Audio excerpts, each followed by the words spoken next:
Mula naman po sa Philstar ngayon, Dan Garcia. Mula naman po sa People's Journal, Itchy Kabayan. Sa Remate, J.R. Reyes. Mula naman po sa Abante, we have Juliet De Loza. At kasama rin po natin mula sa Bulgar, Maylene Alfonso. Atin din po pinabati mula sa Film Mirror, Berlin Ruiz. Magandang umaga rin po mula po sa Manila Bulletin, Ali Victory. Mula po sa Tribune, Bob Dungo.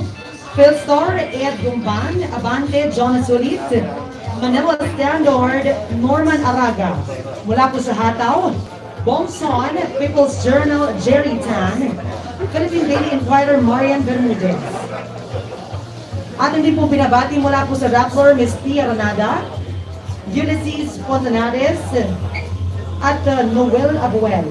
Atin din po binabati Dave Pasit mula po sa Bombo Radio, Benjamin Fuentes, Emmanuel Mortega ng RMN, Gina Mape ng DWWW, Boy Gonzalez ng DZRH, Norman Dekia ng Radio Veritas, at Rene Maliwat ng DZRJ.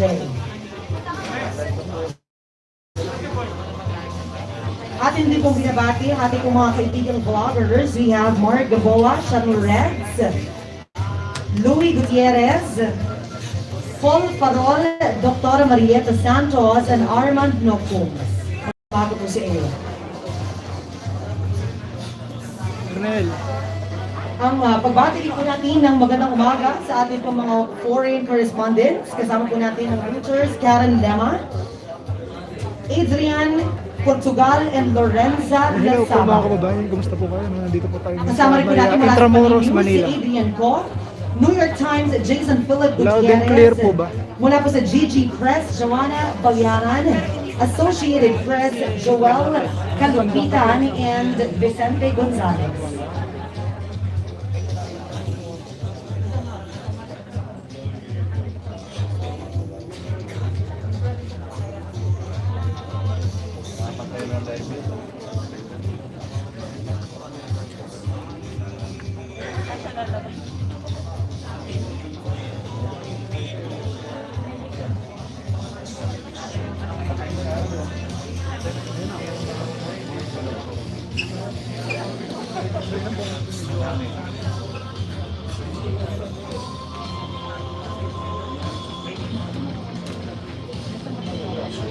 Mga kasama ang pagdating po ng ating minamahal na Yorme Isko Morena Dumagoso, isang musigabong palakpakan.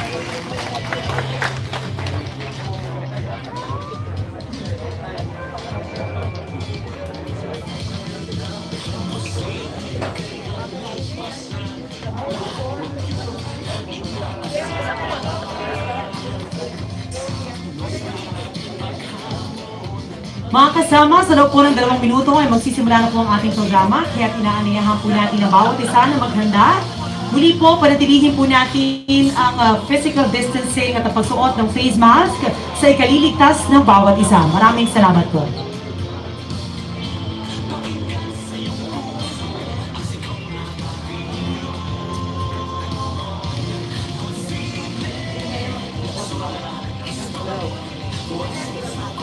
Atin pong inaaniyahan ang iba po nating kaibigan mula sa media na maaari po nating gamitin ang silya dito po sa harapan, ang bakanting lamesa.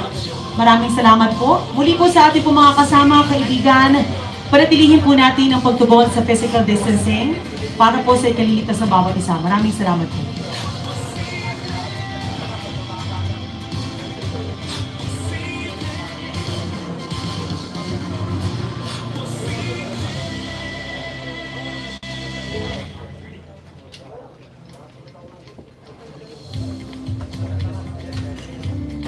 Magandang umaga po muli sa lahat. Ako po si Camille Escanio, ang inyong tagapagpakilala at nais po namin kayong pasalamatan sa inyong pagdating sa umagang ito upang saksihan at mapakinggan ang bilis kilos 10-point economic agenda.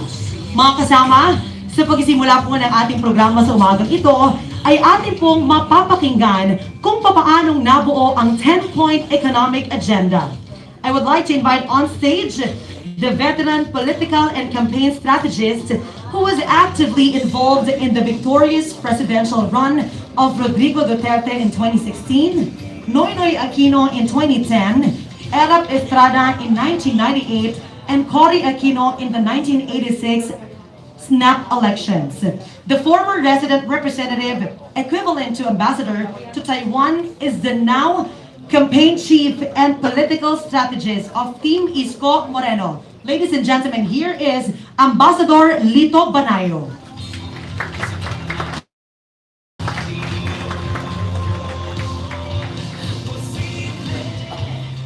Maraming salamat.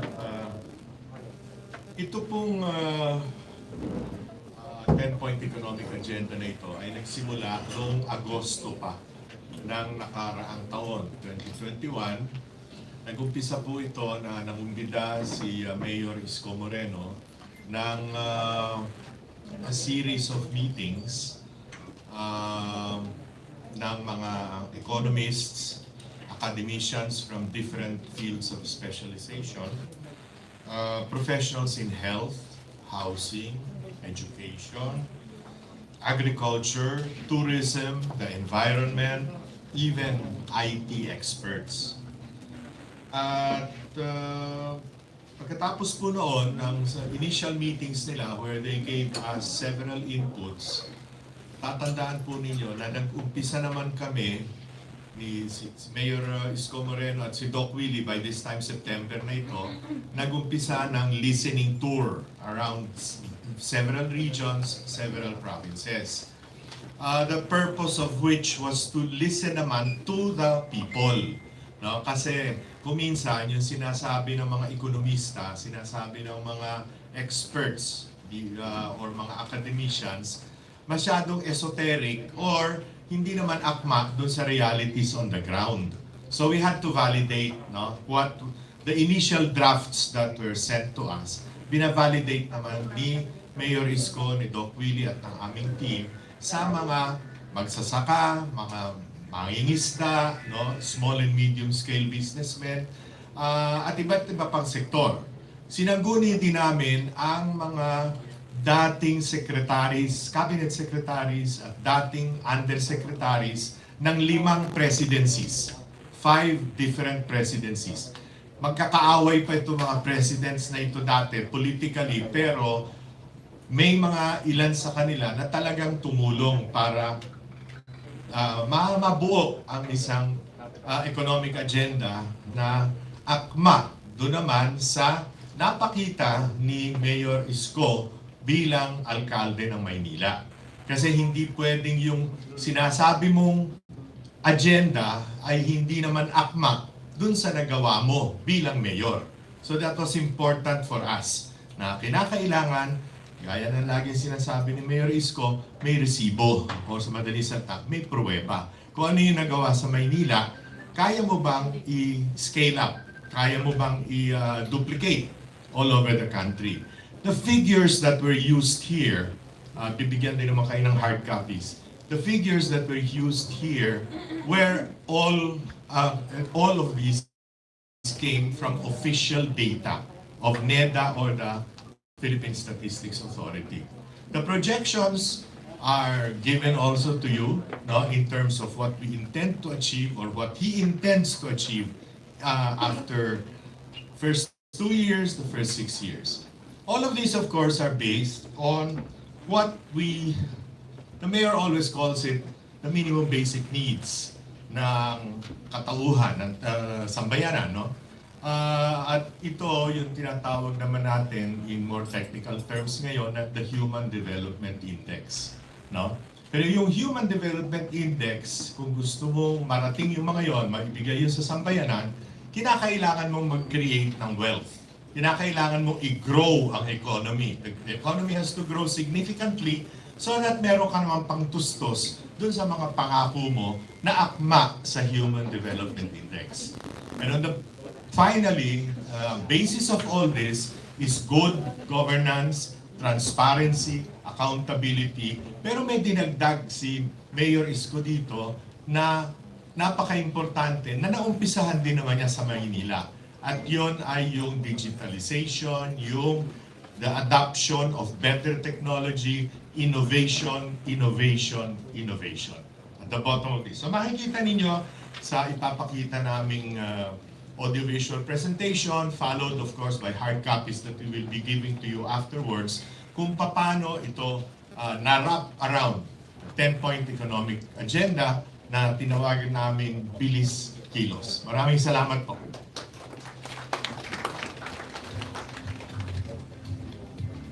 Muli, maraming salamat po, Ambassador Lito Banayo. Bigyan po natin siya ng masigabong palakpakan. Ngayon naman po, ating pong pinakikiusapan ng ating pong mga kasama na i-silent mode po ang kanilang mga cellphone sa pagpapatuloy po ng ating programa sa umagang ito. Nais ko rin pong batiin ng isang magandang umaga ang Chairman of Aksyon Demokratiko, Mr. Ernest Ramel.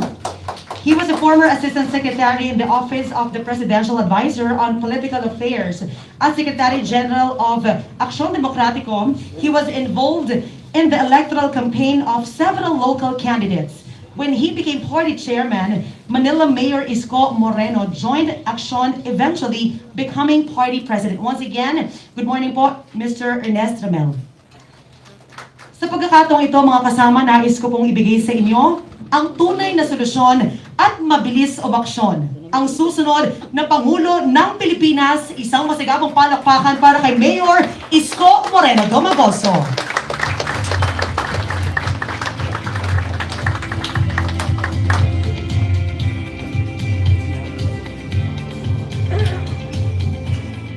Thank you. Magandang umaga sa inyong lahat. Welcome po sa aming headquarters.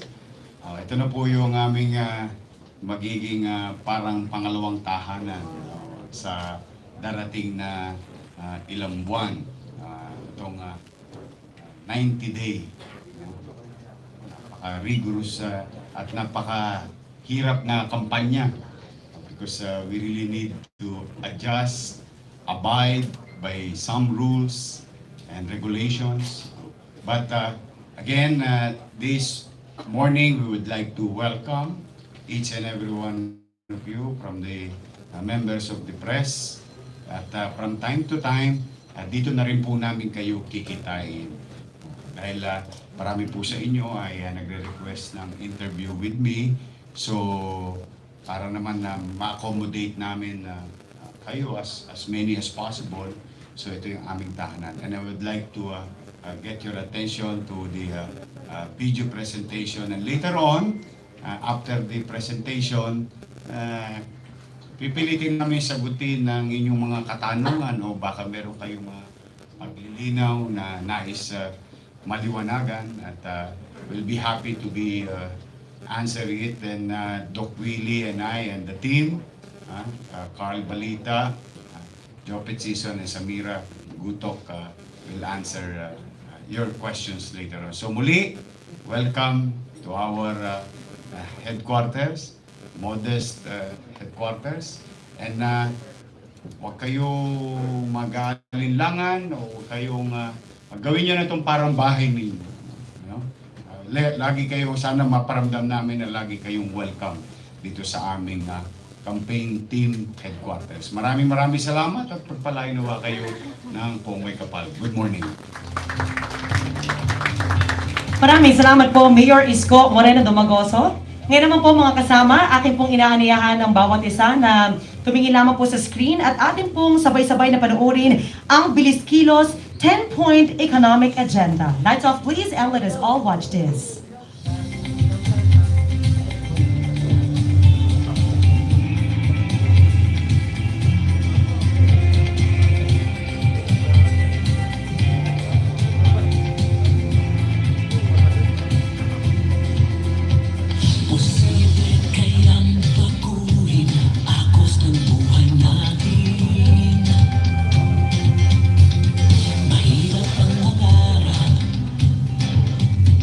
Pero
table, pakiayos na for the press conference. Habang inaayos yung table, yung ground rules lang natin sa press conference natin, yung first round of questions should focus on the 10-point economic agenda. Kasi yun talaga yung event natin for today. Then, meron tayong dalawang microphones. I would suggest, kung mauuna yung kanan, dito sa kaliwa, may tatayo na para mabilis. Then, you can ask one question and a follow-up question. Then, next na yung magtatanong. After the first round, tungkol sa bilis kilos, you can ask questions on other issues. So, pagbigyan muna natin itong bilis kilos. Then, after ng press conference, i-inaugurate ni Mayor Isko at nung slate niya yung bagong media center na nasa likod niyo. Okay? Upo muna yung mga resource persons. Tsaka si Mayor.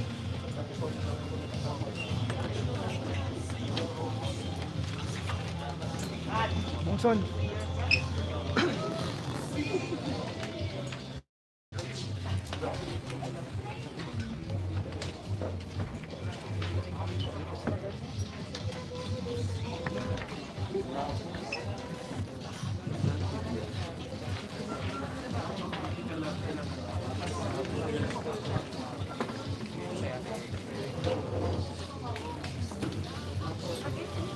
Sige, first question.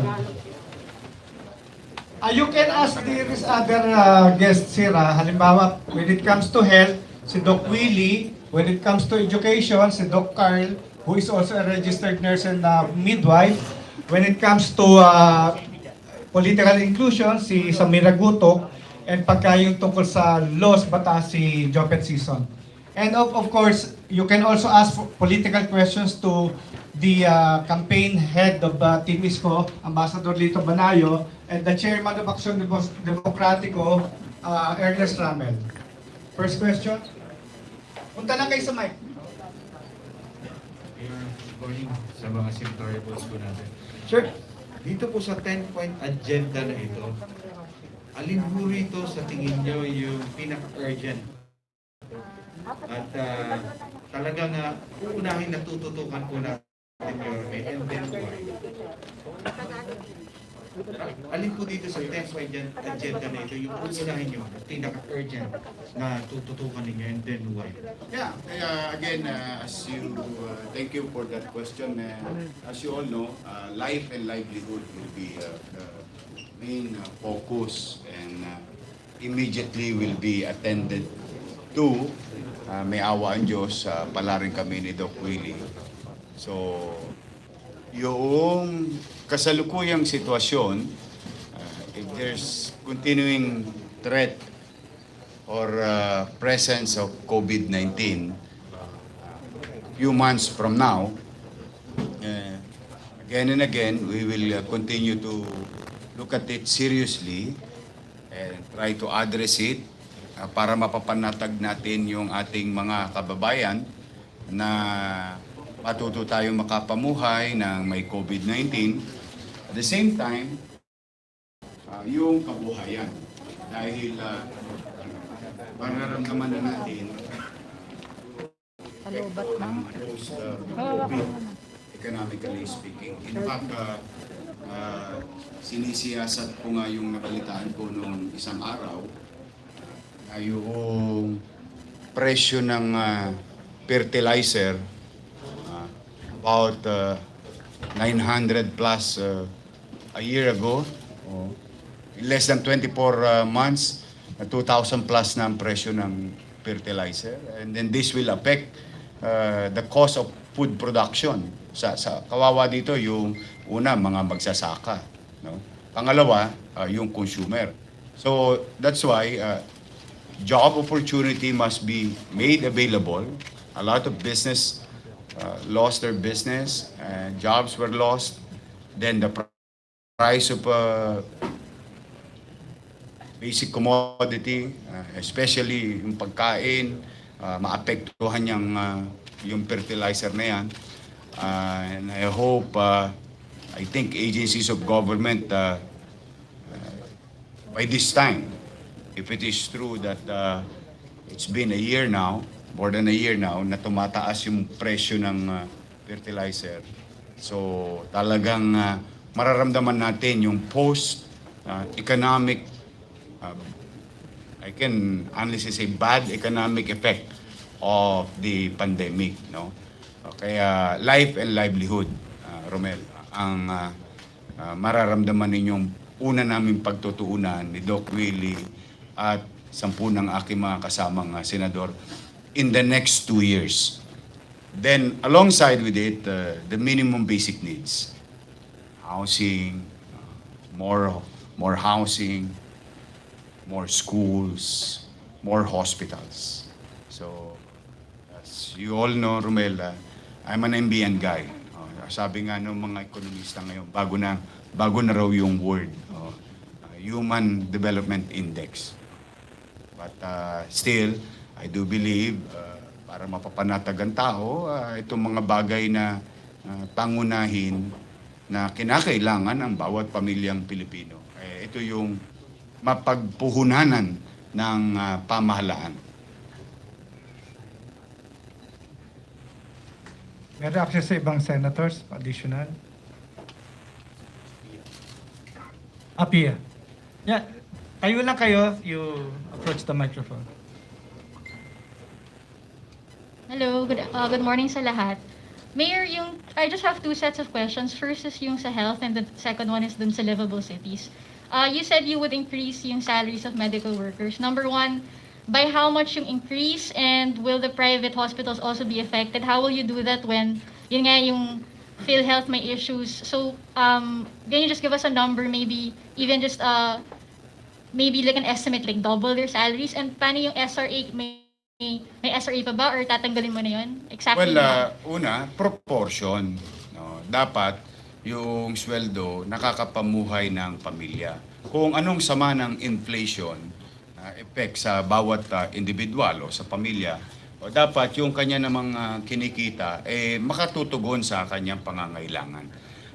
Hindi tayo pwedeng tumigil kasi na same thing over and over again, na yun lang ang hanap buhay niya, o tapos malaki pa yung risk, yung hazard, occupational hazard. So I think it's high time to give some premium to our medical frontliners and to encourage medical professionals not to go abroad, and there will be an opportunity here for them to stay and hopefully ma-achieve natin yung preferred ratio of a medical frontliner per citizen. So that's one. Yung SRA, tutuloy naman yun. Yung pangatlo, yung PhilHealth talaga. No? This is an assurance to the medical industry or health industry that there is funds available and healthy management of the finances of PhilHealth. That's why I made mention na we'll put a financial guide in that GOCC of the government. But Mayor, like for the private hospitals, kasi it's a business, right? So Well, it's up to the government cannot intervene with the business of the private, but we can always also help to regulate. So if ever. will you ask for a law that mandates an increase in salaries? How exactly will you do this? If there is a needed law for that, then so be it.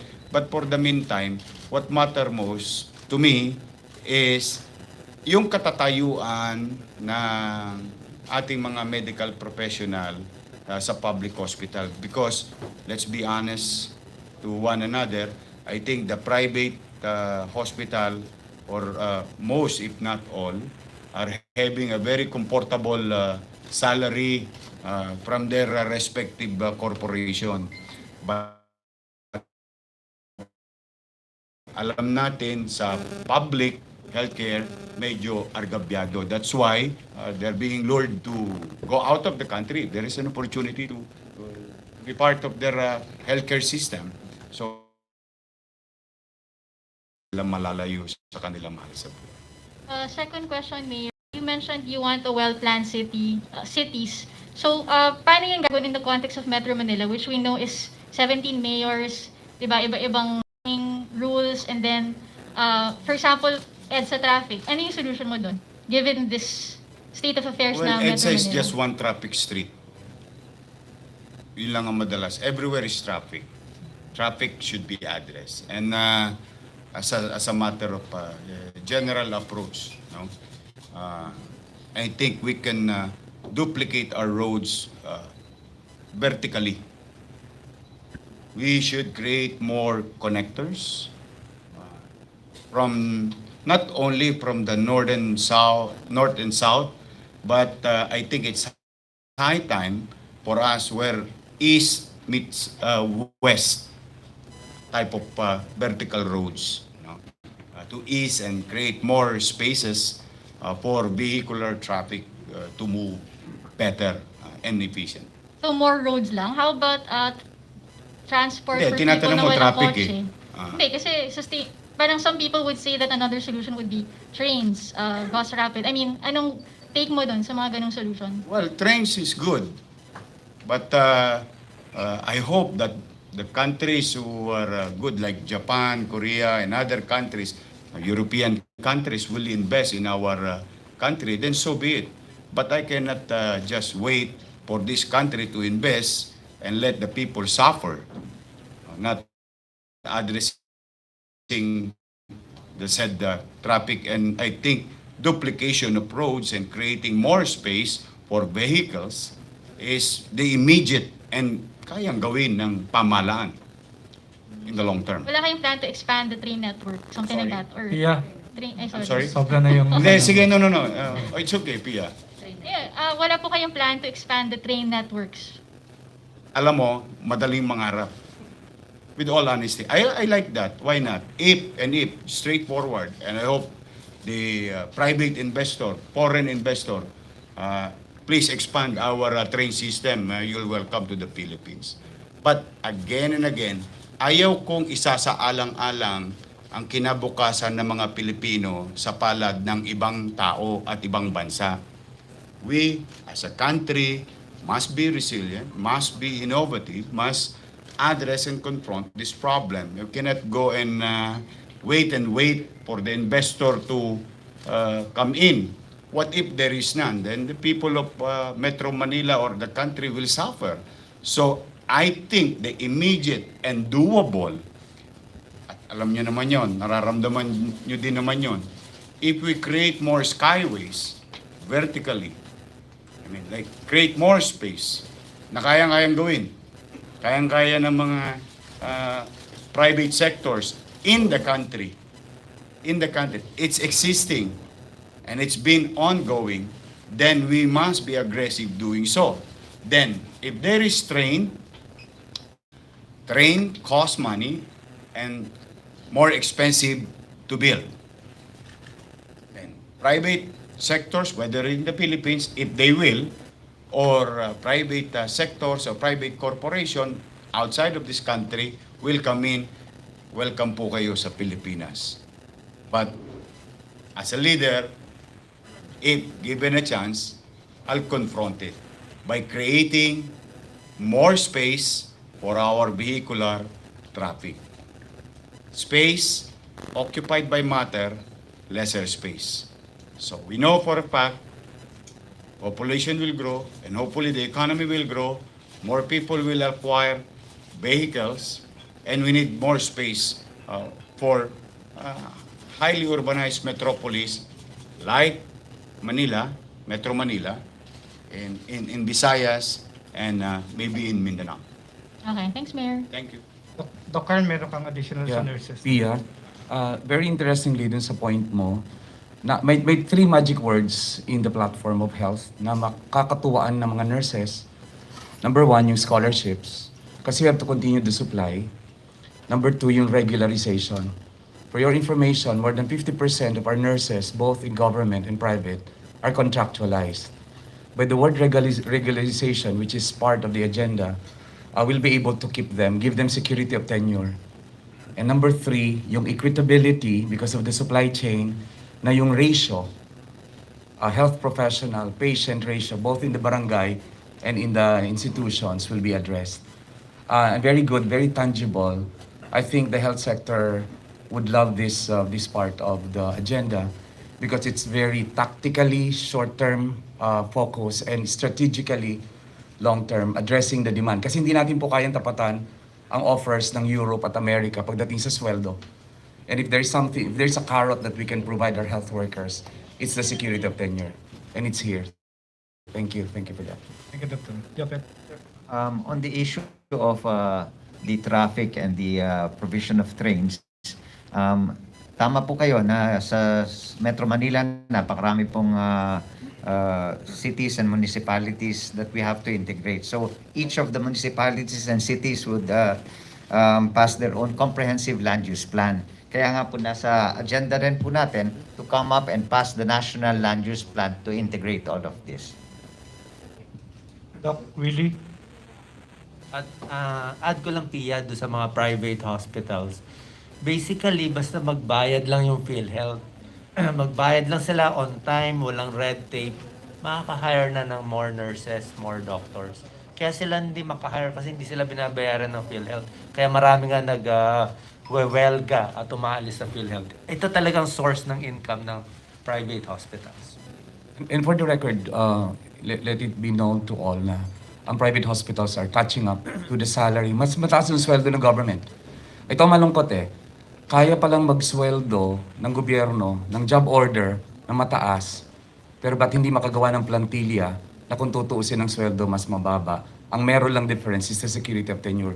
Yun ang gusto ng health workers, the security of tenure. That attaches them to the work. At somehow mabablock niya yung yung offer ng ibang bansa. Thank you. George Carino, ABS-CBN. Ganda umaga po. Mayor, dun po sa context ng increased spending sa infrastructure, scholarships, education, and napansin ko rin yung 2% increase sa R&D, Research and Development. Paano po gagawin yon sa first 2 years kung ang ipapamana ng gobyerno ay 13.9 trillion projected na utang? Yes, thank you. Yes, I think at any given time, it's a matter of for an administrative purposes, administration. Kung may direksyon, may giya ang gobyerno mo, you will utilize efficiently whatever is left or available in terms of resources. Now, creating such agenda is, you'll see that the priorities of the next administration under our watch will be on that journey. Yes, kung ano ang natitira na resources at kung ano pang mga resources existing on hand, owned, but underutilized, non-performing assets of the government will be disposed. Because these type of assets may be, bukod sa non-performing or underperforming, turn out to be liability. So, slim, mas masinop, mas epektibo, and hopefully, mas epesyente. So, yun ang gagawin nating pagbibigay ng prioridad sa paggamit ng resources na natitira pa sa gobyerno. With regard to, are we going to take loans?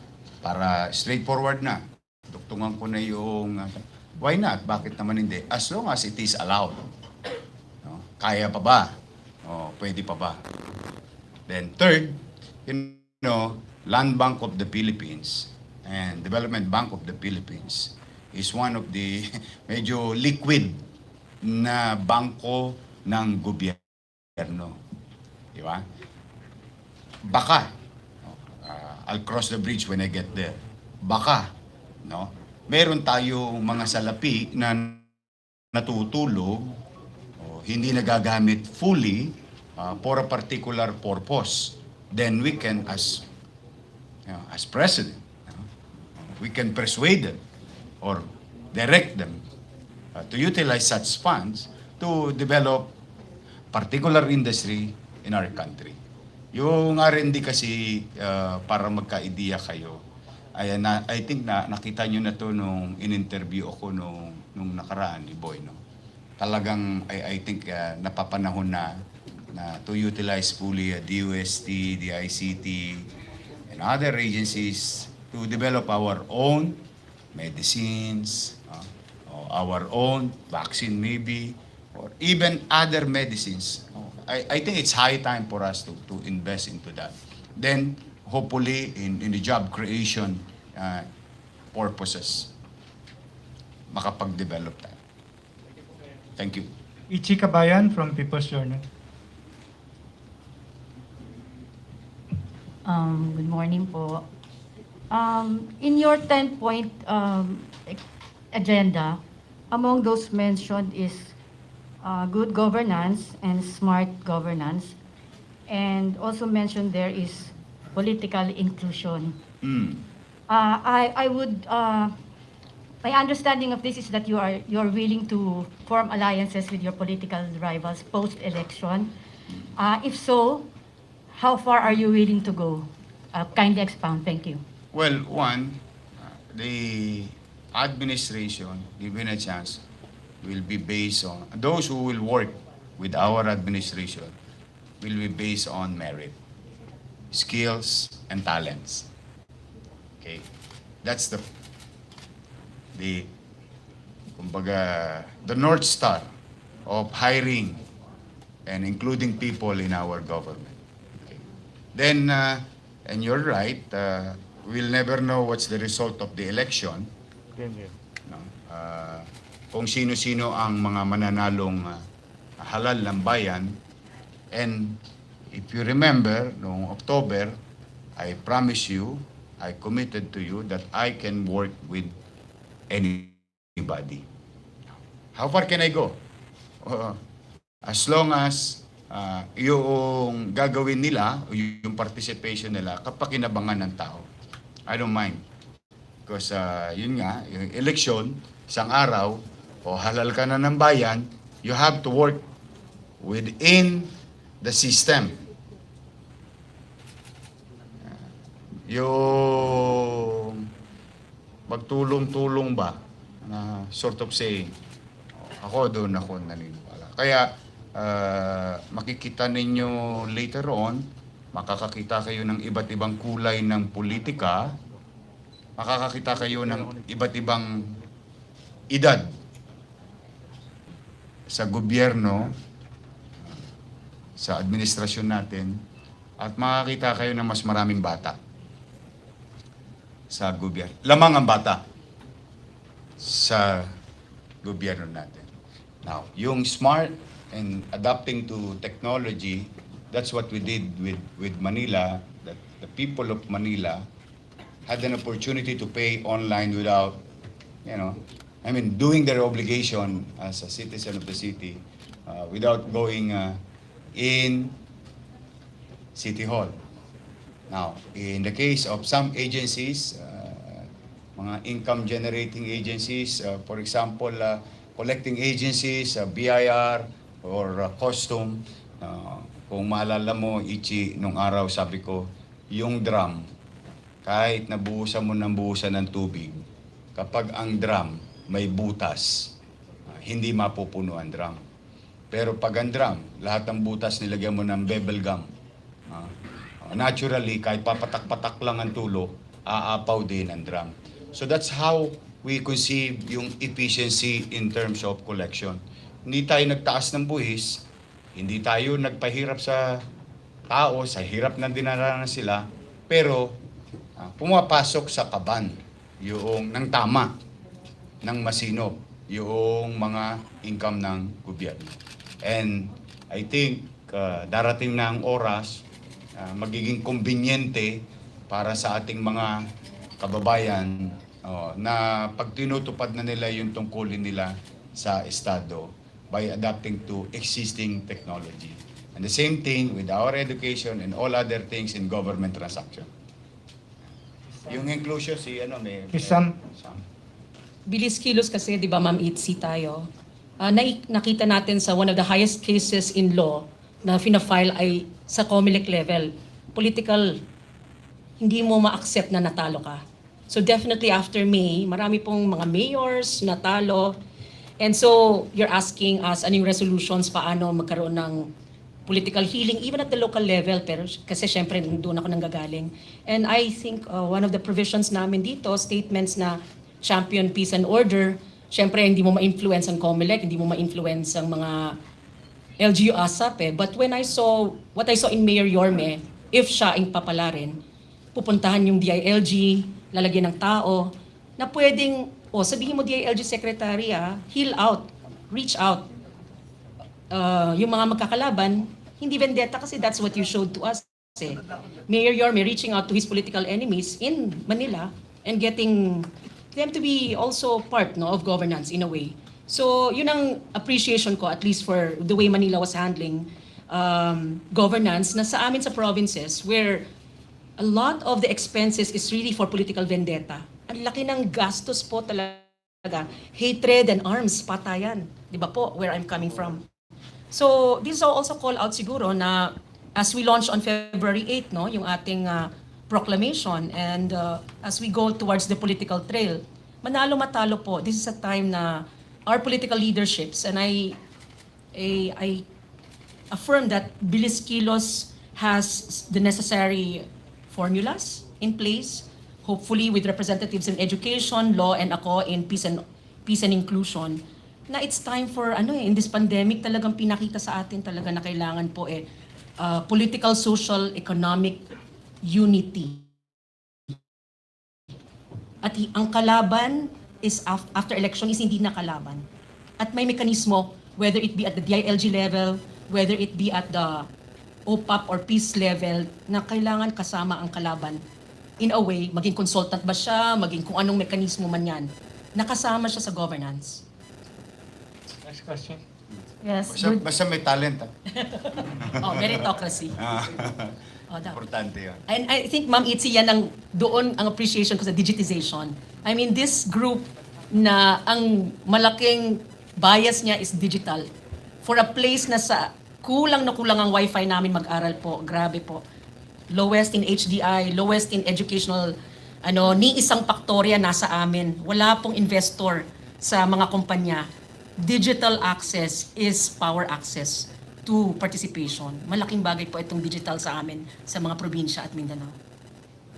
Next question. yes. Good morning po sa lahat. Good morning, Yorme. Good morning sa mga senators and refugees.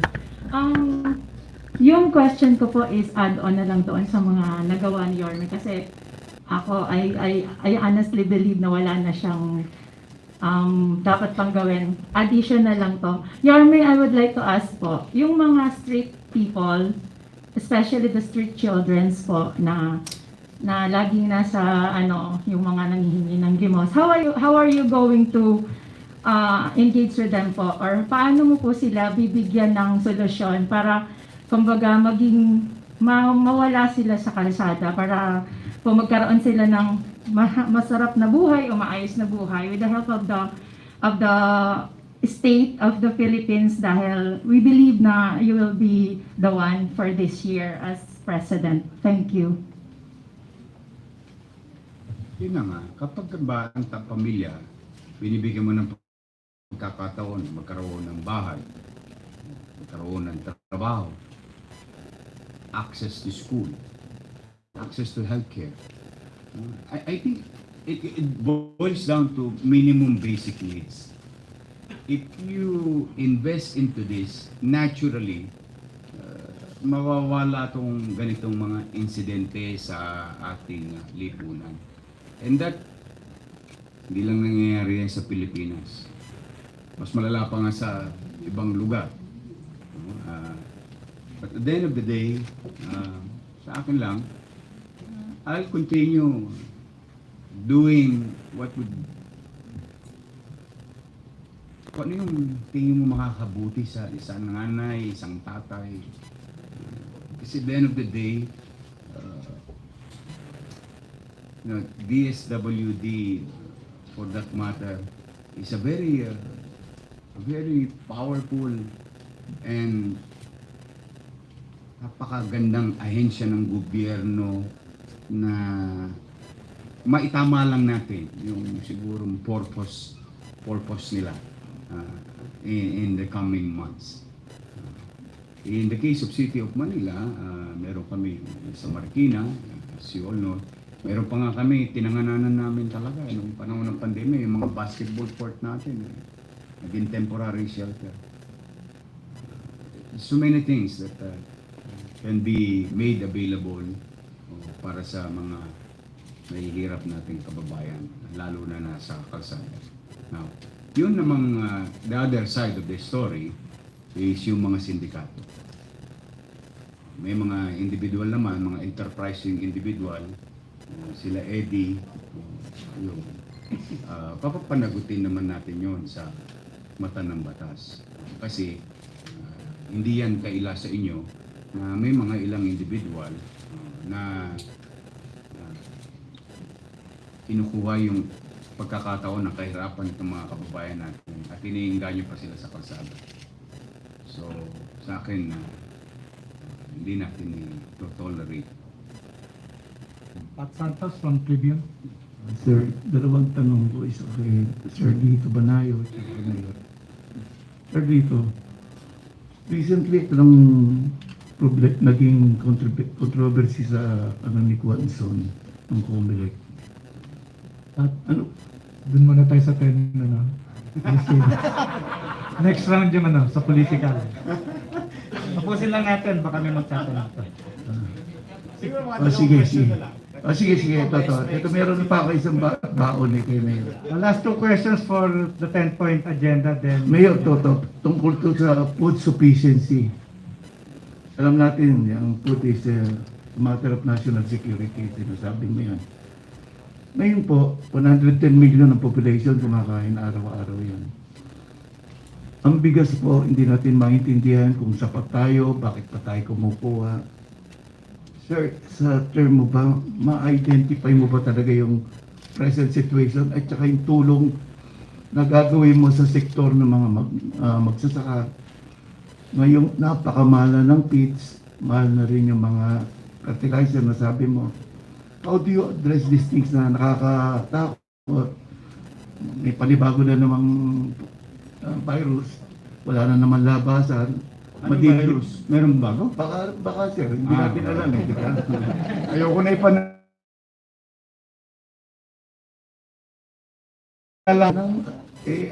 ang aasahan na lang natin yung local production. Mga kapitbahay din natin ayaw magbenta. What is your take sa ganun sitwasyon? Well, yun nga, kanina binanggit ko na I offered you some information na to be validated ninyo, no? Na talagang hindi titigil itong pagtaas ng mga bagay na ginagamit ng ating mga magsasaka. No? And these things should be addressed. Now, with regard to yung primary, yung rice, no? Yung bigas. May sinabi na ako sa publiko na bibili ng pamahalaan. Bibili ng pamahalaan sa tamang presyo. Because food security is number one threat to national security. We'll buy and guarantee our farmers na hindi sila malulugi. Ang minimum nila tabla. I mean, kasi ngayon, let's just say because sabi nga kanina ni Ambassador Banayo, we've been going around, 5 of us, at isang sa mga kwento ron, 18 puhunan, 12 benta. So, kaya kung bakit talaga yung iba, hindi na ikayat ng pagtanim. Tapos yung middleman is another thing. Third, yung presyo ng kuryente at presyo ng crudo, yung taxes nito will be cut into half to cushion the socio-economic impact ng pandemya sa buhay natin as tayo at yung epekto nito sa farmers, sa agricultural products, para yung hindi tayo masyadong tamaan noong nalalapit na masamang epekto ng mataas na inflation rate sa Estados Unidos. I think mararamdaman na natin unti-unti yan later on as we progress because talagang tinatamaan na yung ibang bansa. So these are the things that we guarantee. Fourth, archipelagic country tayo. Bakit yung galunggong ini-import natin? I mean, metaphorically, galunggong, but isda. Bakit ini-import natin yung isda? So, we guarantee you that we will fish in every body of water that are available in our country. Our fishermen will be fishing in every fishing ground in the country to secure them of earnings, of course, or livelihood, but at the same time to secure the country of agricultural, mga pangisdaan o isda o pagkain sa ating bansa. Yes. Thank you, Pat. Tapos nga pala, Pat, sabihan mo yung mga kakilala mong smuggler. Kung may kilala ka man. Hindi pa ako tapos ko. Kung may kilala ka man. Sabi mo sa kanila, magbago na sila ng linya. Ako, sasabihin ko sa We guarantee every Filipinos walang pagkain papasok sa bansa natin na illegal, masama ang quality, underrated, and so on and so forth. We will protect each and every one of you, each and everyone's interest. At yung ating mga farmer, pagka pinalad po tayo, magtanim kayo ng magtanim. Sisiguraduhin ko na kapag magtatanim kayo ng sibuyas, magtatanim kayo ng bawang, I'll make sure na yung bawang ninyo mabibili dahil I will look into it personally during harvest time that no importation permit will be signed during harvest time. Kasi napapansin ko kung kailan mag-aani na yung mga magsasaka, kung maka-issue ng import permit ay 5-5. Kaya itong mga magsasaka natin dahil flooded ng mga particular agri-products sa market, kaya wala silang kalaban-laban sa presyo. The tendency is malugi sila o bentang lugi. So yan, but I think it's high time for any person who will be appointed to particular bureau that these things will not happen sa panahon ng pag-ani, at kung may sapat na bilang ng ani para sa bawat hapag ng ating pamilyang Pilipino, sa dulo ang importation. We buy our own. Magtanim na kayo, palarin ako, sigurado kikita kayo, papanatag kayo, at magiging feasible ulit ang pagiging bahagi mo ng agricultural industry. We'll make it more feasible. Thank you. Franco Barona from Manila Times. Franco. Good morning, Mayor. Foreign relations is an important aspect of the economy. I'm sorry? Foreign relations Foreign relations. is an important aspect of the economy. So, particularly foreign direct investments. What will be the foreign policy for administration, and how will you handle the West Philippine Sea? Thank you. Okay. Again, FDI is very important.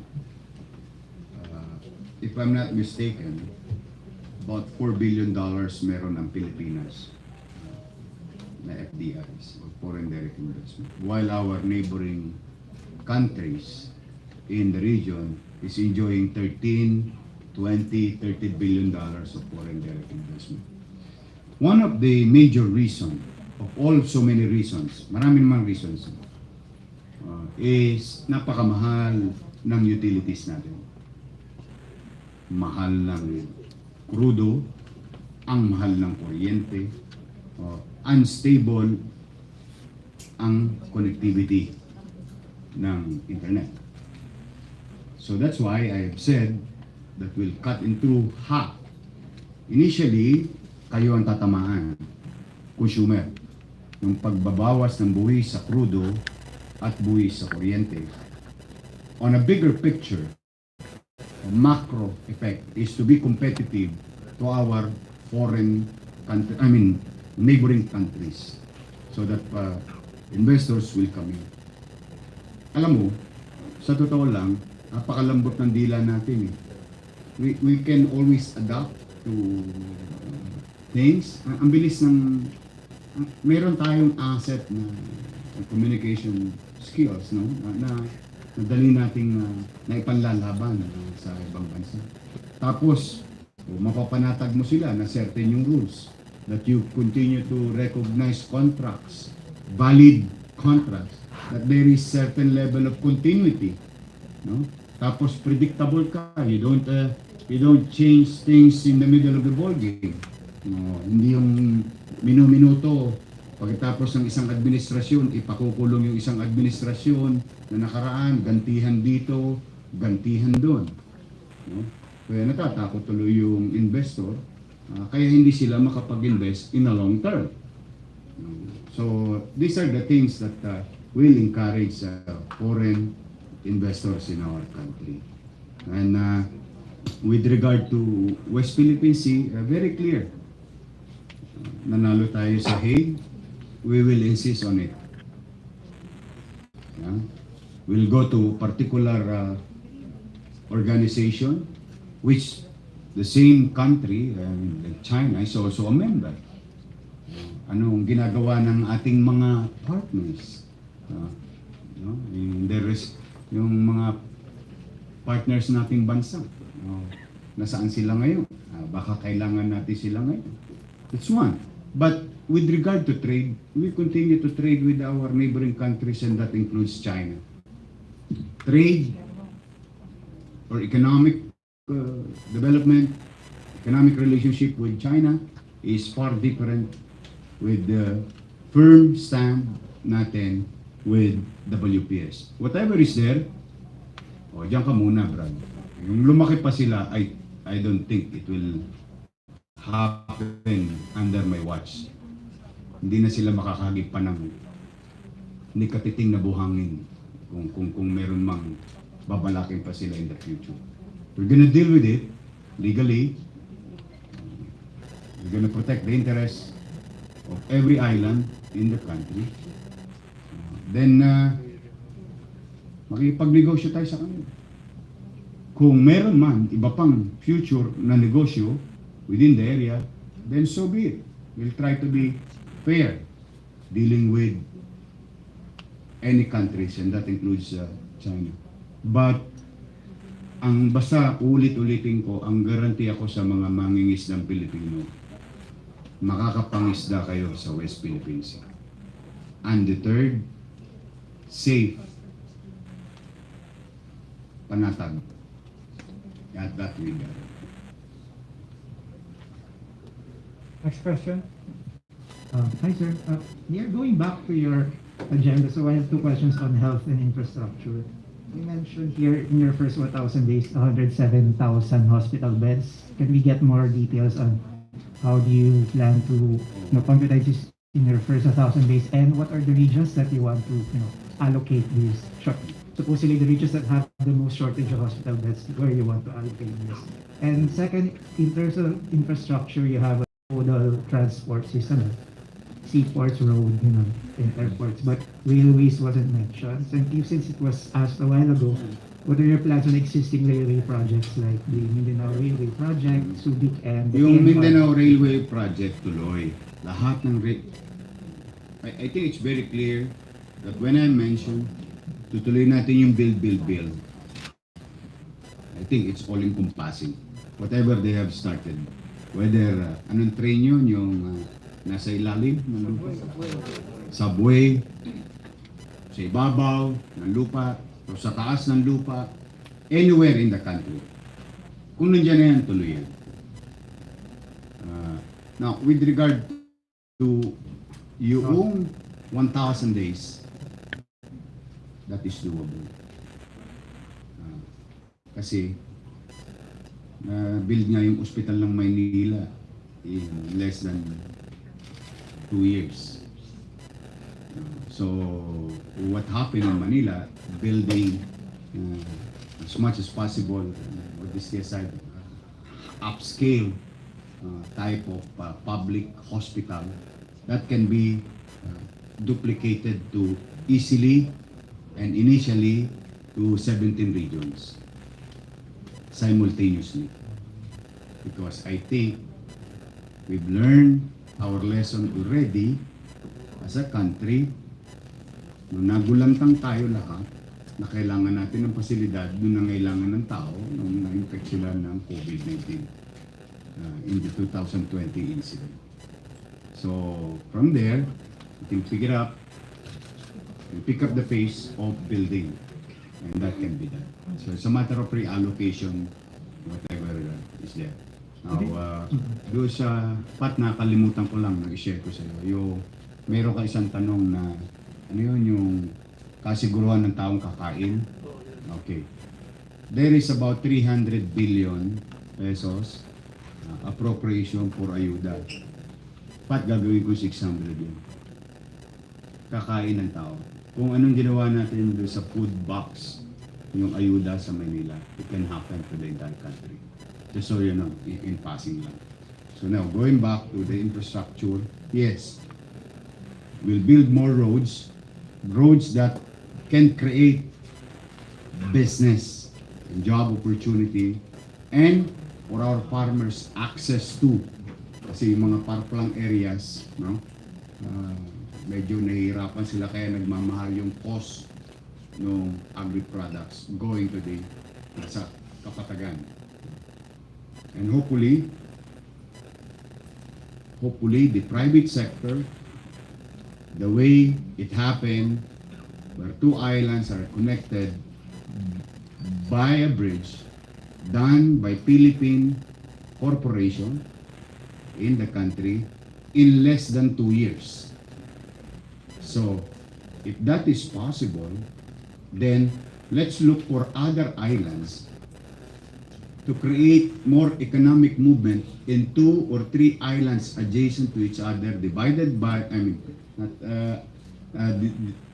pinaghihiwalay ng tubig na baka kaya through technology, engineering, existing engineering technology, plus yung pera ng private sector, Philippine corporation, sa atin, si ano yan yung gumawa sa Cebu, MVP, a group of companies, in the likes of that kind of corporation, we'll invite them. We'll be aggressive on PPPs. Yung sino ba yung una nagtanong tungkol sa utang? Yung kanina. So, ang goal naman natin is ibabalik natin yung aggressiveness natin with the private sector to participate. Since you mentioned yung 1,000 days, first 1,000 days, kasi yung, as I was going through your agenda, it was, yung pala yung nakita ko na doable, as you said, the first 1,000 days. So do you have other 1,000-day promises that may not have been mentioned there? Less promises, less expectations. Gulatin na lang kita. Modest kasi. No, kasi ang gusto lang natin, presenting it to you today, at least pagkakaroon ka na ng idea or radar. If may awa ang Diyos, pala rin ako, ito direksyon yan. So with this, may singilin na kayo sa akin. May hahanapin na kayo sa akin. May mapanghawakan na kayo na at the very least, ito yung pupuntahan ng ating buhay sa susunod na 10 taon. No? It may happen in 6 years, it may happen, maybe the effects of it, hopefully in 10 years, or maybe it may happen in 2 years or 3 years, depende. But one thing for sure, give me a chance, something will happen. Thank you. Marisa Malik, GMA 7. Good morning, Mayor and everyone. Mayor, good morning. You mentioned your 10-point economic agenda a while ago that life and livelihood are your most urgent concerns, and one of the most basic necessities, of course, that fall under this is water. How do we plan to address this, considering that there are a lot of areas in the metro right now which are experiencing extended periods of time having problems with water interruption problems, not to mention the Angat Dam level reaching its critical level already. We've interviewed the NWRB just a while ago, and they are concerned with the fact that it might also reach the 180-meter level, which is the worst case scenario that they're seeing, Mayor. In Metro Manila, walang masyadong concern sa access to clean, potable water. I think the data will show us about 97% of our population is connected and have an access to clean, potable water in Metro Manila. In the likes of Northern Luzon, for example, 33% of them are not connected to potable clean water. And another province in the south, about 57% are not connected and don't have an access to clean potable water. So when we say clean potable water, is that there are facilities that are not existing, whether you have a dam or not, but the people, the consumer, walang access sa clean potable water. So, in the case of presentation namin, we'll build more infrastructure and hopefully private sector will come in to give opportunity for every household in this country to have clean access to clean potable water. Now, yung patubigan naman natin dito para sa Metro Manila, well, the challenge of having a dam is yung pag-iipon ng tubig. In the case of the Philippines, pag tag-init talaga, hirap na hirap tayo maka-ipon ng sapat na tubig. But at the end of the day, I think with the science available and other technologies that are available, we will pursue that journey, accessing whatever available technology that is happening in the world to provide ample, secured, clean source of water. Kung paano sisinupin sa langit, kung paano sisinupin sa bundok, I think we must secure our people of clean, potable water. But in our case, today, what matter most is magkasabay siya, kailangan yung tao makakagamit ng gripo. But that is not existing, especially in the northern part of northern region. Malaki yung portion doon na wala silang, ironically, wala silang access to clean potable water.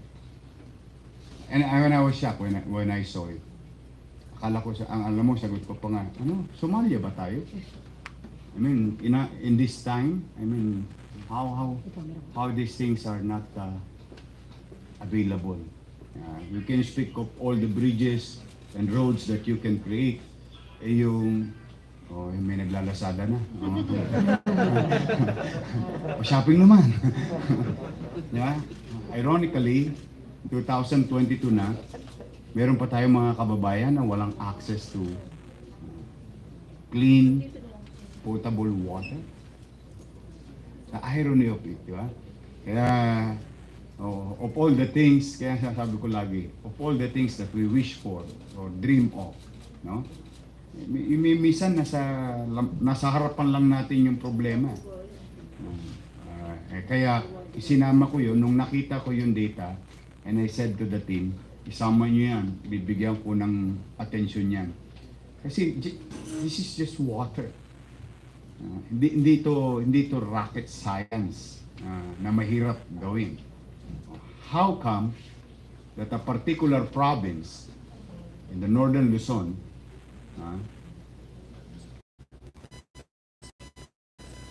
walang 33% of them has no access.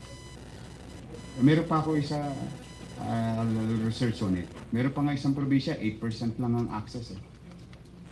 Tayo, pag papakinggan natin sa tenga natin to dito sa Metro Manila, parang walang dating kasi hindi naman natin talaga na-experience yun. Ako, squatter na nga ako, may access pa ako sa clean potable water. Hindi natin nararamdaman sa Metro Manila. Pero in the provinces, wala. Kaya, kung titingnan ninyo ang DOH, maraming mga sakit na yun, sinabi na ni Doc, na maraming insidente ng sakit na involved because sa maraming tubig. Is that true, Doc? Yeah. Huh? Can you expound on this? Yung tubig talaga actually nga sa mga pag-aaral, baka in the next 20 years, yung tubig magiging very precious resource na magiging parang gasoline na yan Tsaka ang dami talaga namamatay, lalo ng mga bata, below 5 years old, diarrhea, walang clean potable water. Talagang priority, unahin natin yan na mabigyan ng malinis na tubig ang lahat. Kaya kung mapapansin ninyo, modesty aside, yung approach is things tinitingnan yung bawat sector, and you give more importance on things that are continue to exist. It's supposed to be na-resolve na yan. Supposed to be na-resolve na siya. Kasi makabagong panahon na kumbaga parang come to think of it, you talk of irrigation para sa farmer, pero walang tubig sa bahay ng isang tao. Anong klaseng kalungkutan kaya mararamdaman ng mga kababayan natin? So, we talk of connectivity sa internet. We talk of connectivity sa kuryente. Dapat may stay. Pero yung tubig, water is life. Mabubuhay ka ng walang kuryente, pero hindi ka mabubuhay ng walang tubig. Mano pa kapag ang tubig na tangan-tangan mo o gagamitin mo ay napakarumi. See? Kaya there's so many problems. As a country, maraming mga problema. Ngayon minsan nga, parang sa iba, parang maliit lang. Pero kahit ako, nagulat ako. Kaya nga, ano ba, Somalia ba tayo? Wala tayong access sa tubig. We have so many rainforests. Marami tayong gubat, marami tayong pwede maging shed, watershed. So hopefully, those people who will be appointed in DPWH, in DNR, will have a certain level of synchrony in this problem of ours. Kasi the one is infrastructure, the one is the environment. May awa ang Diyos. It's a matter of arranging these things. Anyway, may awa ang Diyos. Yeah. In addition to that, let it be known that 11,373,000 schools out of 46,000 schools, about 25% of them do not have access to water. 8,000 schools are just catching rains to have water. That's for the record. That's based on the DepEd report. So you can just imagine a child staying in school for 3 to 4 hours without water. And in addition, for a country that is top-notch in crisis and disaster, water is definitely a must in evacuation. WASH, water and sanitation health. So when Mayor Yorme puts a deadline on Marawi rehabilitation, the worst urban destruction of our generation right now, currently, he puts a timeline deliverable, hopefully. Kasi when you put timelines, you're supposed to observe. May accountability ka dyan eh. Magsasabi ka ng deadline, gagawin mo yun. May contractor eh. So pag tubig, major po yan. Babae, hindi makaka-serve ng food. Basta walang tubig. Gastroenteritis po. Karamihan ng sakit namin sa Southern Philippines Public Hospital po ng Marawi, ang may pakpak, which serves Northern Mindanao, Iligan, Cagayan de Oro City. So can you imagine if water is scarce? Water security is our issue of the day. So napaka-importante po yung platform in issue on water. Last question for Biliskilos. Yeah. Last question. So second round na. Other issues? Pat, yung tinatanong mo kay Ambassador Banayo. Ito, gigil ako sa tanong mo ito. Controversial itong dissenting opinion ni Kong Kwanson, ano? Dissenting? Dissenting ba yun o whatever? Pro-disqualification. Anyway, kung alam na naman natin yan, sir, anong effect nito sa candidacy ni Mayor Isko po? Kasi makikita mo sa social media na nagsasabi pag lilipat lahat. Yung lipatan, how do you see yung sa experience po sa tagal niya sa tagal itong sir dito? Okay. Una-una, Mayor Isko and Doc Willie started this application to be President and Vice President of the Philippines without thinking kung sino makakalaban. You will remember that in September, ang talagang matunog na lalaban na pagka-presidente ay si Mayor Inday Sara. No? Wala naman sigurong balakid kay Mayor Inday Sara na legal obstacle to her being to her running for public office. Kaso nga, yung series of events na nangyari, nagkaiba-iba at nabaliktad si former Senator Ferdinand Marcos Jr. ang naging presidential candidate at nag-vice presidential candidate na lang si Mayor Inday Sara.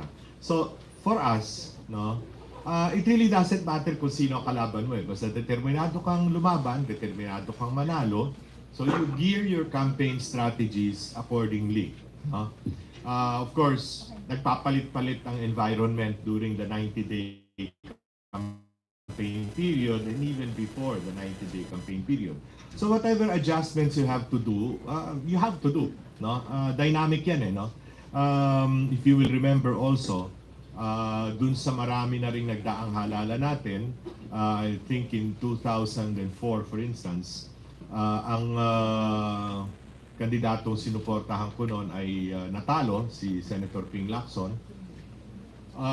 Pero makikita nyo na napakalaki ng agwat ni FPJ kay incumbent President GMA nung panahong ito.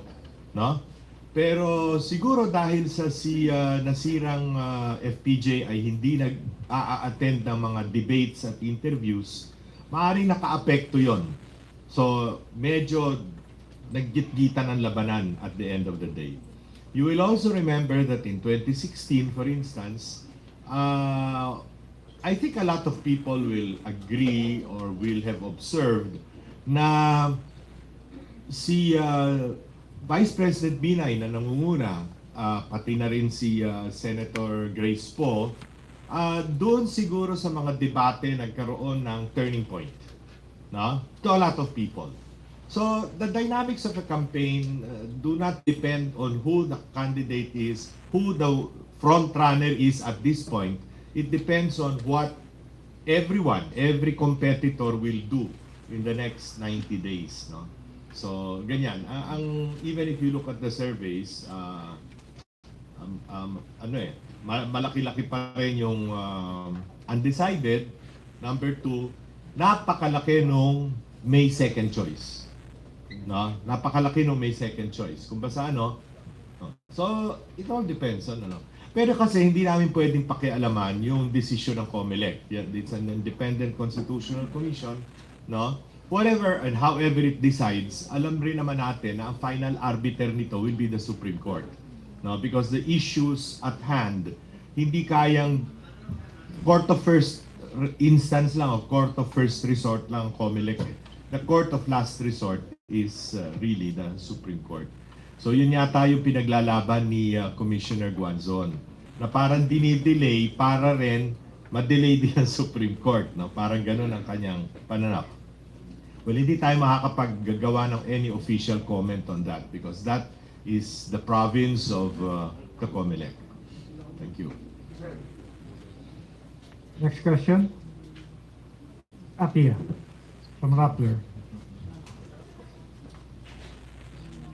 Mayor, dun sa Jessica Soho debate, you said that when you were asked, do you think the ICC should prosecute Duterte? Sabi nyo no. Pero nung interviews before, you were saying na open kayo to allow ICC investigators to enter the Philippines and carry out a probe. So, can you just expound, why do you think the ICC should not prosecute Duterte for the drug law? One, the entry of ICC and prosecuting, the question of prosecuting President Duterte is too far different. One, entry, you're welcome. You come here. You want to investigate? Go ahead. Walang problema. And you ask your lawyer, can ICC prosecute any Filipino with an existing, any Filipino in the country as a state with an existing, running, and effective justice system? We have MTC. Do we have MTC? Do you all agree? Do we have RTC? You just asked a while ago. Kanina may nabanggit ni Ambassador Lito, Supreme Court or Court of Appeals. These are existing courts and justice system is intact in the Philippines. Can they prosecute? Because as I don't know, I'm no lawyer. As far as I'm concerned, the way I understand ICC to function, for them to interfere, is merong pangabuso sa karapatang pantao ng isang bansa sa kanyang mamamayan na walang nagaganap na hustisya o walang makamit na hustisya at hindi tumatakbo yung justice system nila. In the case of the Philippines, we have, right department and bahagi ng pamahalaan. Tumatakbo, epektibo, and any John Does and Mary, every Pedro and Petra, can avail of their constitutional rights under our system. So prosecuting it, why would I prosecute? The question of Madam Jessica So, the answer is no. Why would I prosecute somebody if I don't have anything in my hand? Yes, sir. Yeah? ICC magpo-prosecute. So, And they cannot prosecute. I am no lawyer, but as far as I believe, ICC cannot prosecute somebody in our country, Philippines, with an existing justice system. They can only interfere on countries, disturbed countries. Let's just say, ano ba pinakamalalang bansa ngayon? Ha? Somalia? Wala ba silang justice system doon? Wala silang court? O Syria? I don't know. I cannot name a country for that matter. But we have an existing one. Valid, effective, and all Filipinos will be prosecuted if cases will be filed against them in our court. in Philippine court under our Constitution. Because the job of the President, my job, if elected as President, to protect each and every citizen, Philippine citizen, whether we're nasa Pilipinas o nasa ibang bansa, to protect the interests of every Filipinos in this world. Pero sir, let's say ICC were to charge the president while you are president. Where are they going to charge him? Sa ICC, sir, sa court nila. So, Sa court nila? They have to prove that our justice system is not working. yes, sir. Pero my question is, if you're president at that time and they come here to, they expect your government to give them access to Duterte, Oh. will you allow them? Given Access, your when you say access to Duterte, can you hand him please over. explain? Hand it over? No. My job, see, this is where leadership comes in. My job as a president, future tense lang tayo, elected president, my job is to protect you from any abuse, harm, and your rights are binibigay sa iyo. Whether nasa Pilipinas ka o nasa ibang bansa ka. Bahagi ng trabaho ng presidente, protection ka. If there are complaints, the so-called reklamo sa iyo bilang isang suspected criminal, then you will have a day in our court. Our court, Philippine court, whether MTC, RTC, Court of Appeals, or Supreme Court. Second, yung katulad ng mga constitutional body, kung napapaloob ka sa regulasyon nila, then you'll be heard there. You will be given equal opportunity.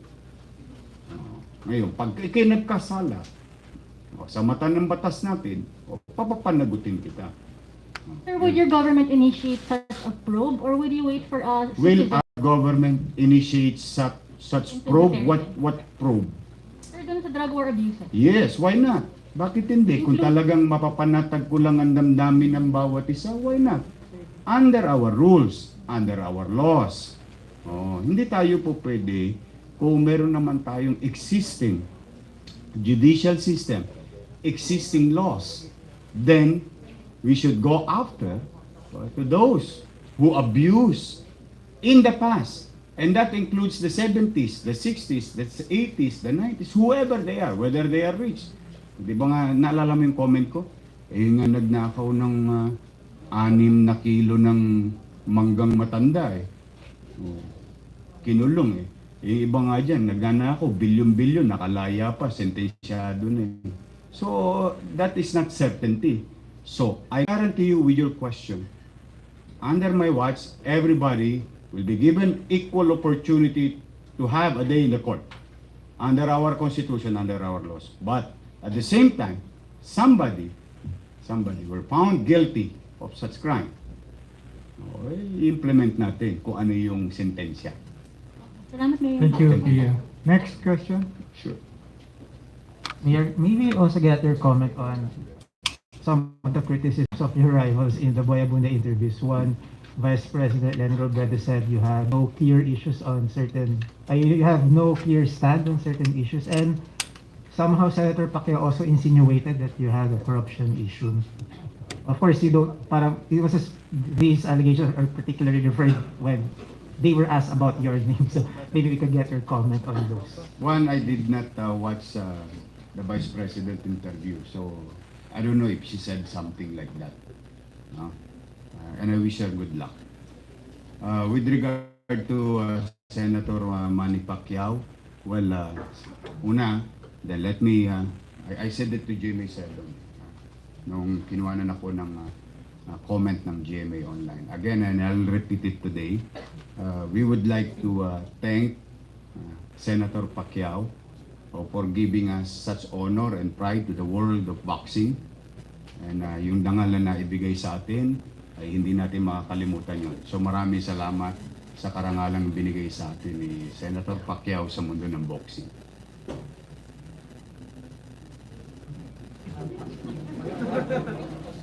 Next question. Next question. Maris, Mayor. Mayor, may I just ask, kasi you already released a memo or an order suspending the Chinese New Year celebrations. Now that we're under alert level 2 already in the metro, babawiin niyo po ba yun or will it stay? It will stay. Ano muna, ang pakiusap ko lang naman, tingnan natin baka mamaya magulantang na naman tayo sa Pebrero. Tingnan muna natin yung after effect noong mga ginawa noong January, confronting such surge, no? So far, salamat sa mga taga Maynila, yung disiplinang binibigay nila at mga small effort natin to suppress yung growth ay nararamdaman na ngayon. Kaya kung bakit tayo magle-level 2. Now, tingnan lang natin, let's play it by ear, kung tutuloy-tuloy yung pagbuti ng infection ng COVID, because I think in the long term, it will more beneficial to individuals, business, and yung mga naghahanap buhay, nagtatrabaho in the long term. So, ang tabayanan lang natin. Comment from ABC5, TV5. Mayor, sinagot ni Ambalito kanina yung reaction mo nga about dun sa Guanzon Perolino issue sa COMELEC. Baka lang may reaction ka rin dito. Ano yung tanong? Naghahamunan na sila ng resignation. Parang Sino? si Pasensya ka na, hindi ako tolits eh. Latest. Naghahamon na sila ng resignation dahil nga nadidelay yung paglalabas ng resyo dun sa DQ ni BBM. Naghamunan sila. Well, unang-una sila yun eh. Wala namang kinalaman yung sa kakainin mo mamaya, Romel. O yung meron ka ba trabaho bukas? Because I do believe what we should go after is to provide solution, to come up with programs of governance, or if you're still in the office, like me, ako to do my job. Kasi sila naman yun, sila naman na magkaaway na kapitbahay. As long as, I really don't know, kasi personal yung kanila. Wala naman hindi naman tayo involved sa problema nilang dalawa. Yung DQ po ni BBM, talagang it doesn't bother you at all? Ice cream. Yung disqualification. Okay. Kasi kahapon binigyan ako ng DQ ice cream binigyan ng sarap yun eh. Paborito kasi ng bunso ko yun eh. Dairy Queen. Wala. Again, it is within power of the commission. No? Wala naman akong control doon. And these are constitutional body. So, it's up to them to decide. Pero tayo, tuloy lang tayo na magbakuna, bumili ng gamot, na mailigtas ang tao, magtayo ng pasilidad, make the vaccine available as comfortable as possible, na hindi mabagabag yung hanap buhay ng mga tao. So, tao muna. Hinayaan ko na talaga sa totoo lang. Hindi naman sa wala naman tayong ikot ngayon, di ba? Dito lang tayo sa Gedli. Hindi ko talaga masyadong binibigyan ng panahon. Saka sila naman ang may problema. Baka mapagalitan mo na ako. Hindi, okay lang. Go ahead. Natanong. Baka lang may reaction ka raw at itong DOJ na-uncover daw yung BBM assassination plot. Baka po kayo may reaction dito. Na-uncover? Assassination plot daw po.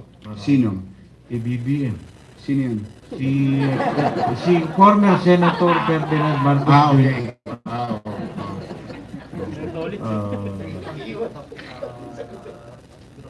Assassination plot daw po, baka may reaction kayo. DOJ daw po ang naka-uncover nito. Nakakalungkot. Siyempre, ako, as you have heard so many times, I value life. I always give value to life. And I think whoever agencies of government like NBI should look into that claim. Now, I don't know if that is the claim of Ferdinand Marcos Jr., which I don't know. I've never seen anything. Baka puro sabi lang nung I cannot comment on something that I did not see the candidate saying it. But this thing should not be taken lightly. I think every citizen of the country should be given protection at mapapanatag ang buhay ng bawat Pilipino. O, kung talagang may ganyan, o kahit yung kapitbahay ko, halimbawa may threat sa kanya, dapat yung kapulisyahan o mga agencies of government aksyonan yung mga bagay na yan. And I hope hindi totoo. Kasi nung nakarang eleksyon, parang ganun din yata yung kwento eh. So, pero mahirap yun psychologically. Nalulungkot ako kung sino man yun. Pero once and for all, it has to be investigated. If it is true. But for now, mukhang marites naman yun, na tolits lang. So, it's hirap ng buhay ng tao. Paano natin mabibigyan ng kapanatagan ng tao more than anything else. Pat Santos. Mayor, Yes. politics ulit. Sure. Hindi, yun na yung Hindi, kanina maganda yung sinabi nyo yung hearing after yung election. Kasi may isang kandidato na presidential candidate. May maganda siya panukala, ewan ko kung okay sa inyo. Alin po yun? Natanggalin na yung election sa barangay at gawin na lang appointee yung mga para co-terminus din sa mag-a-appoint. Para hindi humahati yung mga community sector, mga ganun. Ako, more than anything na mga changes of this, changes of that, what we should focus in is paano ko mapapataas ang antas ng pamumuhay mo at ng kapitbahay mo at mga kababayan natin. More than anything about politics and gusto ko, paano natin mapapataas yung katatayuan ng taong bayan, yung sitwasyon nila post-pandemic, yung hanap buhay, yung trabaho. Yeah, so there's so many things to change. Why not? I may agree to some of your observation, but leaders chooses a path, a direction, a journey. Yun ang naghahanap kung anong dapat pagtuunan ng pansin muna while we do and agree with changes or change. Pero hindi ba magandang change yung from mahirap tumaas yung kalidad ng pamumuhay ng tao? Di ba yun ang magandang change? So ang change na gusto ko, yung change na hinahanap natin, yung change na gusto natin gawin, yung change ng ikabubuti ng tao. Kasi yung mga ganung bagay that can be addressed later on.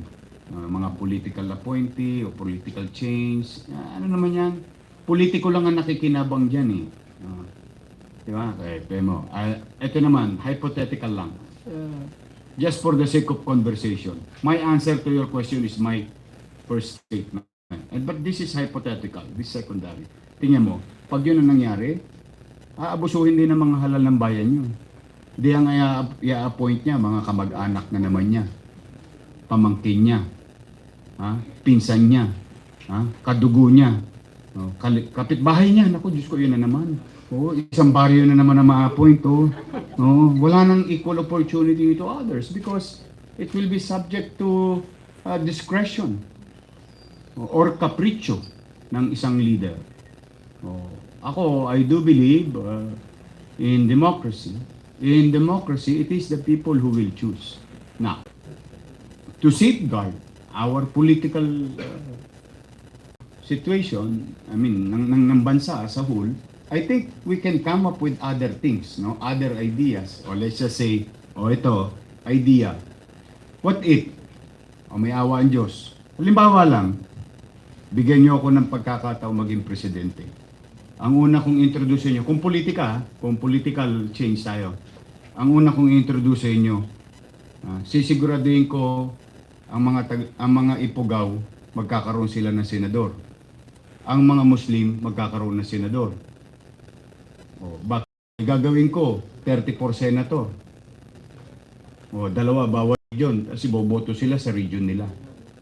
So there will be IPs or sectors, part of government, na magiging bahagi ng Senate. Hindi na sila boboto at large. I don't know if you're amenable with that. But I do believe if you want equal opportunity, equal representation, if we wish for those things, if we wish that everybody will felt inclusive, will felt that they belong, that there will be voice for Bangsamoro, that there will be somebody there who understand their culture, costume, and history. At the same manner with the northern region. Hindi na yung mga anak-anak na lang ng kasi nangyayari sa atin, nagiging franchise. Hindi, I mean, kung politika tayo, no? Politika ang pinag-uusapan natin. At nag-uusap-usap tayo.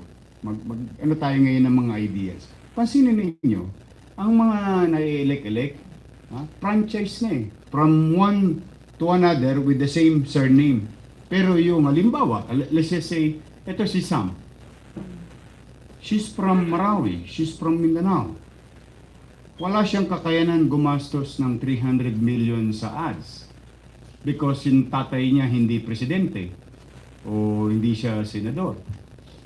Just imagine that she's been doing social work in their respective region. Pero dahil yung lugar niya ay hindi natin lugar, hindi natin siya maunawaan. So, the probability of being elected in the Senate is very slim. It's not impossible. I'm telling you, ang lahat ng gawa ng tao ay hindi imposible. Diba? But the thing is, what are the chances? Baka slim. Ganun talaga ang hirap ng gagawin naming lahat. But the thing is, if some, yung idea ko, in my own little way, if I'm going to be elected, introduce ko sa inyo, kung gusto nyo lang ng changes politically. And this is one of the idea. What if dalawang senador sa bawat region at sa region nila sila halal? In the case of Sam, she will now have a better opportunity to be part of the national legislatures. To protect the interests of his neighborhood or constituency. Now the Senate will have its constituency.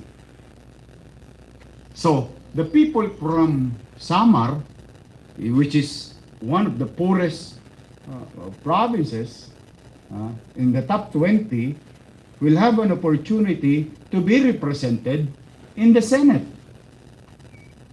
So, lahat ng mga mahihirap na probinsya, magkakaroon na sila ng sarili nilang senador sa riyon nila. At meron ng malapit sa kusina na makikipaglaban sa pagluluto ng mayayain sa kani-kaniyang probinsya. Ngayon, ang mangyayari, dahil malaking botong nakuha dito ng isang senador, medyo may killing ng konti. Dito niya didiinan ng kaunti yung kanyang appropriation or whatever they're going to do in the Senate.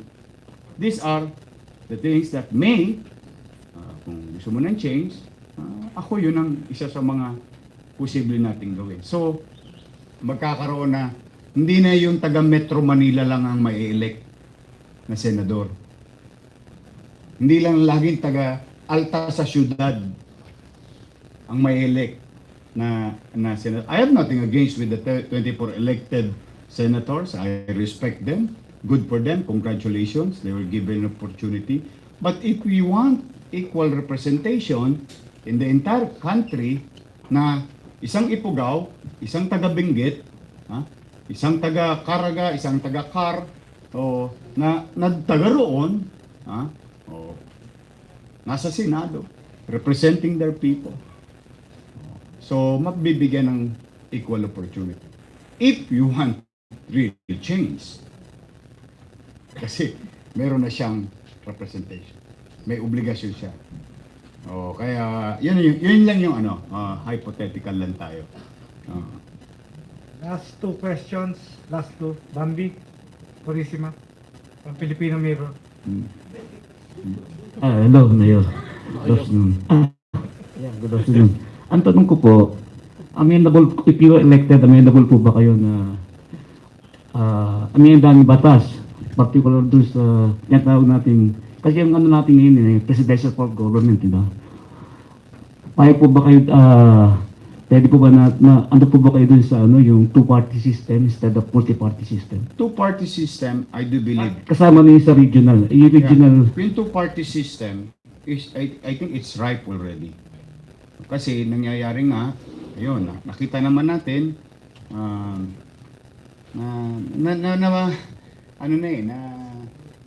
nawawala na ng value yung mga pecha ng filing, kasi pwede si ganito, pwede si ganyan. Unlike yung two-party system, I think medyo magkakaroon ng yung pamimili ng representasyon ng kanilang partido. And I think it's high time also for us to look into it. Naniniwala ko, but it has to be presidential. The people should elect directly a president and a vice president. And kung ganun nila, ma'am, sasamahan ko na, duduktungan ko na yun, Bambi. Yung dapat yung vice president, pag na-elect yung president, elected din yung vice president. Para mawala na yung planong kudita o planong takeover, or I'm not saying that there are plan, no, or whatever, pero alam natin may nangyari. May nangyaring mga bagay na hindi natin inaasahan. But the thing is, mawawala na rin yung vice president na hindi na lang makakontra sa presidente. O pwede siyang talagang tumulong and work within the system. So when we elect a president, automatic dapat elected yung vice president. If we are going to amend it. Tapos two-party system. Para lagi ng ganoon. Laging tandem. Tandem sila. Magtutulungan. Hindi mag-aabangan. Tapos magdadasal. Walang yaka, Bambi. Hindi, pero it will be more, I think, healthy for both and for the people. Healthy, I mean, emotionally, psychologically, and stability. Yun yung mga baka pwedeng tingnan sa kinabukasan.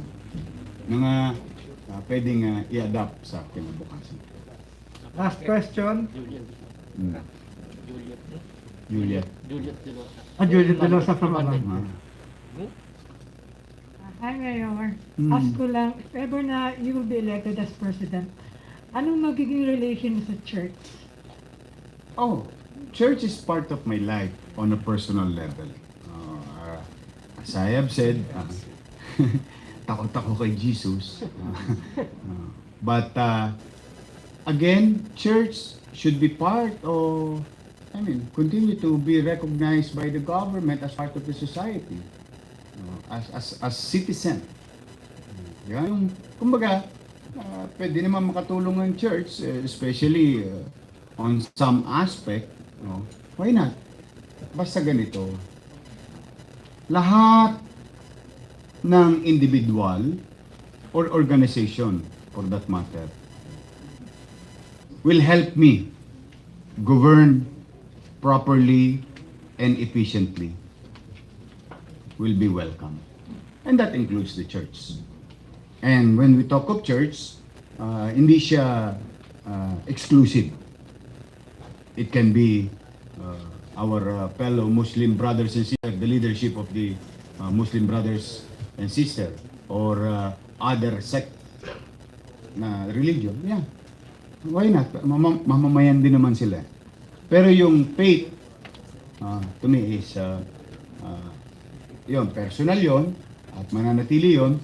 At some portion of it, medyo nagagamit ko yun sa paggugobyerno on a certain particular issues na manginghibabaw sa akin yung ano ko sa mata ng Diyos. I'm still human being. Sabi ko nga sa inyo, I am no angel, but I guarantee you, I'm not the devil. Kasi hindi naman perfecto, hindi naman ako perfecto. Marami rin akong tumbling sa buhay, marami rin akong pagkakadapa sa buhay. Sabi ko nga, naalala nyo for so many times, I can never be right. You saw the 10-point agenda. I can never be right all the time. Because I'm still human being. The tendency of me making mistake is high. I don't know with you if you don't feel that way. But I feel that way. So that's why you create a program, you create a plan, put actions on it, see the results. Results matter. Now, if I cannot be right all the time, anong garantiya ko naman sa inyo bilang mamamayan? Ang garantiya ko sa inyo, ito kaya kong i-garantiya to. I will be just all the time. Makatwiran.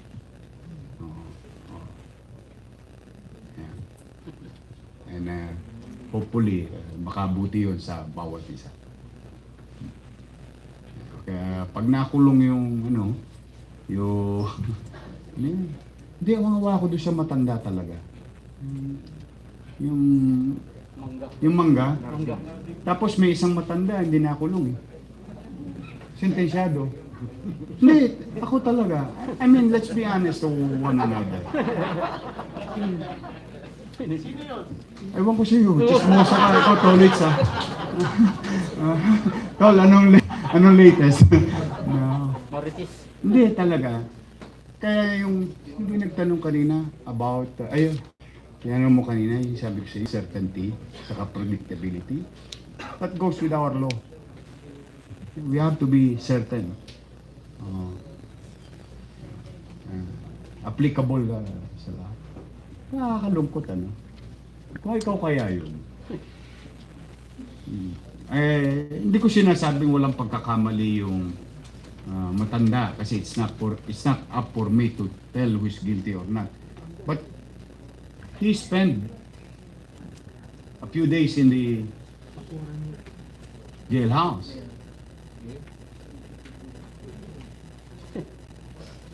But somebody who were found guilty, not even mugshot or I don't know. I'm worried about what's happening in the country, and I think it's basta pumanatag kayo lahat. May awa ang Diyos pagdating ng araw.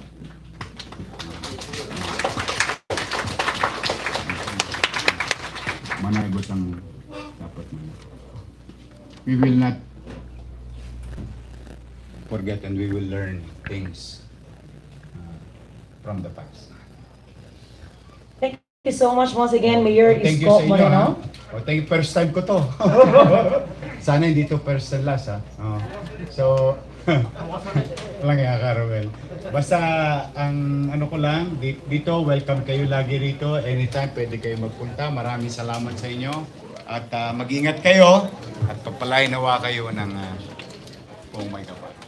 Thank you. Thank you very much. Once again, that ends our press conference for today. Thank you so much to our friends with the media for your questions. Right now, everybody, we are about to move forward with the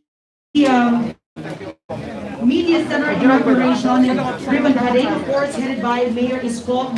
Thank you so much for your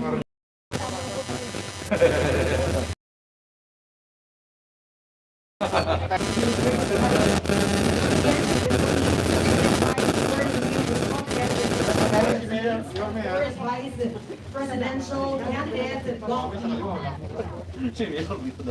Kanan, Yorme, kanan. Yun, no? Yun pala kayo. At least maganda tambayan nyo. Tambayan. Sa inyo to.